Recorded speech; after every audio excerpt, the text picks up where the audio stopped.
Greetings! I am Herbert Erpaderp, and today we're going to have a look at what's inside the box of this Ryefield model's 1/35th scale Sherman Firefly. This is a model from 2019, so it's a relatively new one. The front of the box shows us, unsurprisingly, a Firefly, and I think it looks pretty cool. One side of the box shows us digital renderings of some of the different options the kit provides, like 2 different muzzle brakes and the side skirts, while the other shows the 3 marking schemes you can apply to this tank with the decals provided. Inside the box there's a whole bunch of stuff, and just about all of it comes in its own bag. A bit wasteful in my opinion, but that's not what this video is about. This video is about looking at all of these bits. And we'll start with this sprue, which seems to mostly have lower hull components, including the very bottom of the hull, which has some nice details, even though being on the bottom it'll likely not be seen. Here on the transmission casing you can see the cast armor texture. This looks pretty good. There's also foundry markings, and they look really good too. I'm not sure if they're a little bit too prominent, but I'm no Sherman surgeon and they do look good. In fact, all of the parts here look very good. They're neatly moulded, and I can't see any casting errors. There are mould lines of course, but there always are, even if they're hard to see. This is my first Ryefield model, so I don't have the experience to say that I expect neat mouldings and great detail from them, but I have heard a lot of good things, and so far I'm not disappointed. I guess it would be fair to say though, for the price this thing cost, I would expect a fairly high level of quality. This next sprue, or sprues, because there are 2 of them, has a bunch of small odds and ends. Things like shackles, fuel filler caps, fire extinguishers and some track links, which I suspect are intended as spares to be mounted on the tank somewhere. There are also some teeny tiny little butterfly bolts, and I suspect I'm going to lose at least one of those. Would you be surprised to learn that there's another sprue? This one has things like machine guns, a 30 cal and a 50 cal, unless I'm incorrectly identifying them. The nice thing about these is they're slide molded so they have openings, which is obviously much better than having to drill the ends out yourself. There's also some jerry cans for all your extra fuel needs. These flat bits look to be ammo cans, maybe. I could be wrong, of course. We also find tools, like the shovel, pickaxe, and that giant wrench thingy, which I believe is used in track tensioning. And here we see more gun bits and some M3 grease guns, which I think look pretty cool. The most prominent feature on this next sprue are the turret rings. I guess you might count the one on the bottom of the turret a ring? It's ring-shaped, so whatever. The detail here is pretty nice, though I'm pretty sure it will be hidden when the model is built. Maybe this would be good if you wanted to build a destroyed Firefly with the turret slightly dislodged or something like that. I probably won't be doing that, but it would be a cool way to use that detailing. A lot of this stuff just looks like random bits and pieces, and I suppose that's really what they are until put on the tank, but they do look good and well made. And there are some more slide molded bits with holes in them too. Very good. The next sprue mostly has side skirty bits, and some more doodads. They probably all have very important names, and surely I'm the worst for not being able to identify them all, but whatever. Anyway, I believe these side skirt parts are optional, and I think I'll leave them off when I build this. There's just something about them that looks a bit odd to me. I'll probably make a choice about these on the fly. Up next, the D sprue. This looks to be mostly gun-related stuff, with a few bits for the box that goes on the rear of the turret thrown in for good measure. Again, there's more of that casting detail. Something I noticed that I quite like is that on the inner mantlet part all of the bolts, or screws, they look like screw heads. Anyway, they aren't all lined up perfectly neat and identical. It is a small detail to have them all turned differently, but I think it adds a lot. The same thing occurs on the outer mantlet part. This sprue also has the 2 different muzzle brakes. I couldn't tell you what difference the holes in the sides of these made, but it is nice to have the choice. The main gun is also here, and it's actually not all that interesting. It does look pretty neat though, just like everything else we've seen so far.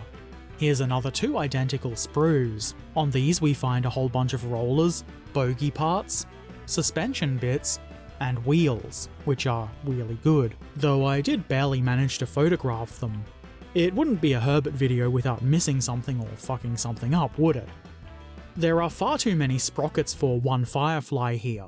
I guess instead of using all of them, we are to choose between them and use only one. I'm sure the instructions will let us know which sprockets are appropriate for what variant of the tank we might want to make.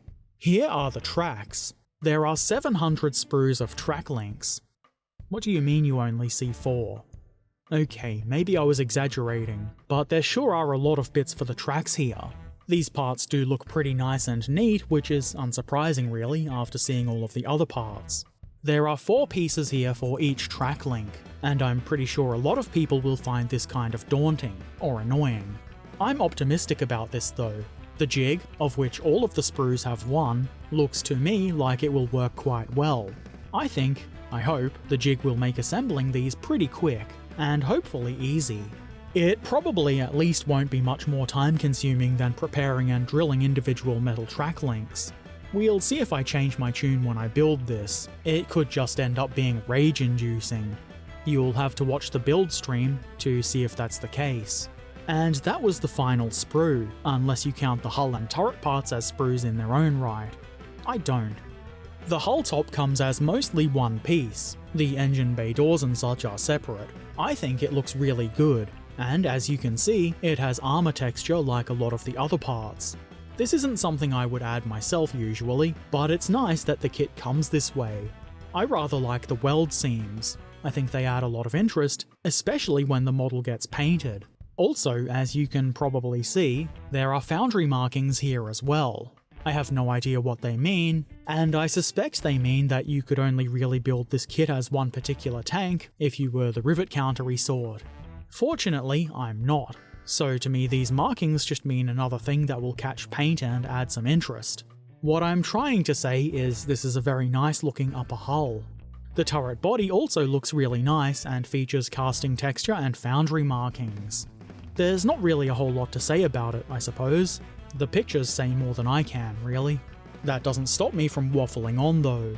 In addition to all of these good plastic parts, there were a whole bunch of baggies with things like polycaps, which you are going to want when you need to cap your poly, or whatever it is you do with polycaps. There are springs, real springs made out of metal. These will be used inside the bogies to make the suspension nice and springy. Even this piece of string gets its own bag. Kind of ridiculous. I would expect this is to be used for making towing cables. And here's a bit more plastic. The clear plastic for things like vision blocks and lamp glass and things like that. It looks to be very good and clear. I decided to leave this in the bag so that it doesn't get damaged. Decals are also included and they look like this. There's not a huge amount of markings here, though certainly enough to mark the 3 schemes suggested by the box. I'm sure if these aren't enough you could easily find some aftermarket details that suit you better. Being that this is my first Ryefield kit, I have no idea what these decals are going to be like, but they look good and they'll probably be fine. The final thing is this photo etch, which is packaged on the other side of the decal sheet. This looks pretty good. I particularly like those mesh parts. That said, some of these parts look tiny, and are bound to be at least a little bit annoying. At least in my opinion, that's just part of photo etch. Some of it is going to be fiddly and annoying. Often it's worth it though. Most of these parts do look like they shouldn't be too much hassle, and it doesn't look like a lot of bending is going to be needed. Let's see if I change my tune later. Again, tune into the stream to find out. It would be kind of silly if the kit didn't come with any instructions. Fortunately, and not surprisingly, this kit does have instructions. And it is a pretty big booklet, and I kind of like it. What I like about it is that it's stapled and works like a book, instead of being a huge fold-out thing that some other kits have. The first couple of pages have the sprue diagrams, which are always helpful to refer to if you think something is missing. There are also some basic painting and marking guides. It is suggested to use Ammo by MIG paints, which would be fine, but you can obviously use any kind of paint you like. The instructions themselves seem to be broken down into small manageable chunks, and the diagrams are well laid out and should be easy enough to understand and follow. I am of course saying this before building the model, so there is every chance I run into issues, but these do look pretty good to me so far. I will of course mention any major issues if they arise when I get around to making the build video. Colour is used quite effectively here to point things out, like where you might need to cut things and where you'll need to use photo etch. It looks like there's going to be a lot of bits to put onto this model, which isn't a complaint, and I like to look at it as getting a lot of entertainment value from the kit. Anyway, that's everything in the box. Obviously I'm not building the kit in this video, but I am going to start working on it on stream quite soon. If you're watching this around the time it goes public, it'll be in about a week or so. This is going to be my new Wednesday nights project, and I have to admit I'm kind of excited about it. It is going to take me a few streams to get this thing finished, and I do hope you'll join me on this adventure in gluing bits of plastic together. If you would like to watch, head over to twitch.tv/Herbert_Erpaderp or follow the convenient link in the description. If you have any questions or comments, or if you've built this kit before and have any tips or things to look out for, put them in the comment section below. If you've not done so already, why not subscribe, follow, ring the bell, become a patron or YouTube member, or just come say hi on Discord or Twitch. And if you're feeling really helpful, why not share this video around with anybody you think might be interested in this kit.